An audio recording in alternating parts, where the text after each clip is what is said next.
2차 세계대전이 끝나고 본토를 공격당한 미국은 일본이 더 이상 군대를 만들지 못하게 하는데요. 패전 당시 일본군은 총 700만 명에 달했으며 그중 260만 명이 일본 열도에 주둔하고 있었지만 일본군이 무장 해제되면서 자치단체 경찰 9만 4천 명만 남게 됩니다.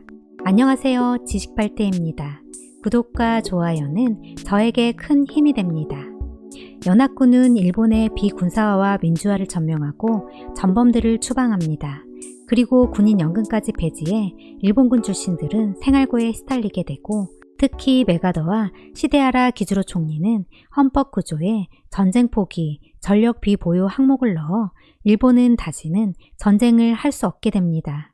그러나 1946년 7월에 중국에서 국공내전이 다시 일어나고 장제스의 패배가 확실해지면서 공산주의 확산을 막기 위해 중화민국을 반공기지로 삼으려던 미국의 계획은 차질을 빚게 되고 더욱이 중국이 공산화가 되면 일본도 위험한 상황.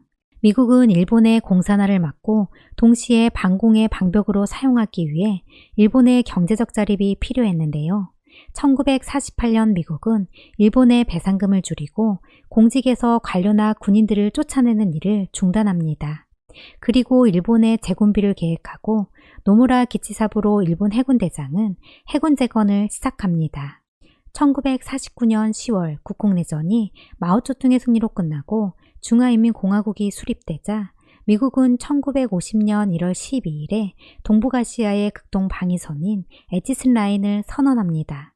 그 결과 일본은 미국의 중요한 전략기지가 되지만 한반도는 제외되면서 1950년 한국전쟁이 발발하는데요.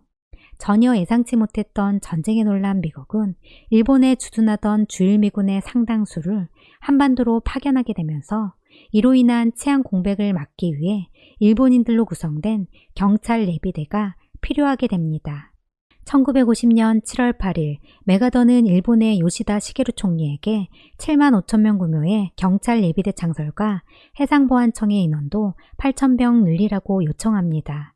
그해 10월 7만 5천 명의 경찰 예비대의 충원으로 패전 5년 만인 1950년 12월 보병 4개 사대 내에 해당하는 규모의 육상병력이 탄생하게 되는데요.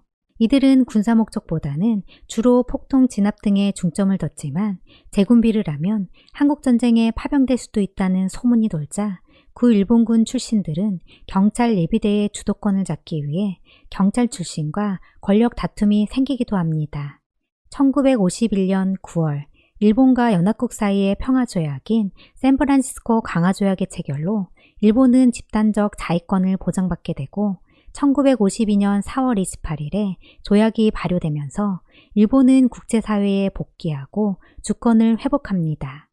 그의 예비대 본부와 해상보안처를 통솔하는 보안청의 설립으로 경찰 예비대는 보안대로, 해상경비대는 경비대로 개편되어 보안청의 관리를 받게 됩니다.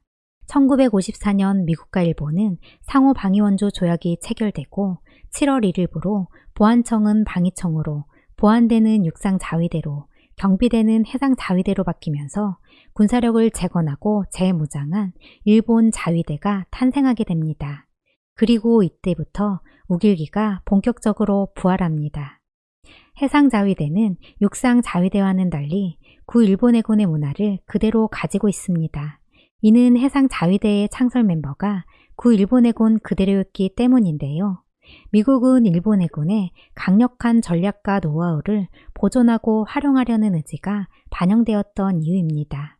1954년 이후 미국은 한국과 일본, 대만에 주둔한 미군의 규모를 축소하길 원했고 그 반대급부로 한국군과 일본 자위대, 대만군의 무장 강화를 요구하면서 일본 정부는 육상 10개 사단 18만 명, 해상호위함 74척 3만 1000명, 공군 항공기 518대 3만 1800명으로 병력을 증강합니다.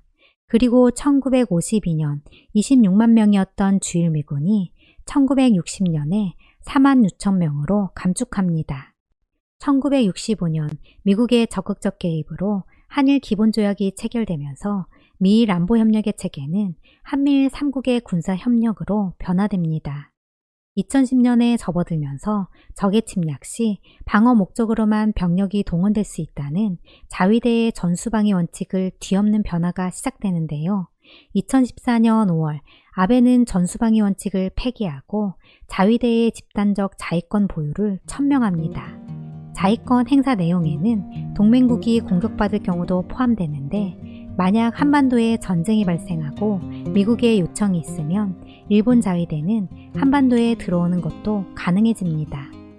드디어 2014년 7월 1일 아베는 집단 자위권을 행사할 수 있도록 헌법 해석을 변경해 이제 일본은 전쟁 가능 국가가 됩니다. 오늘은 일본 자위대 탄생에 대해 알아봤는데요. 내용이 도움이 되셨다면 구독과 좋아요, 알람까지 꼭 눌러주세요.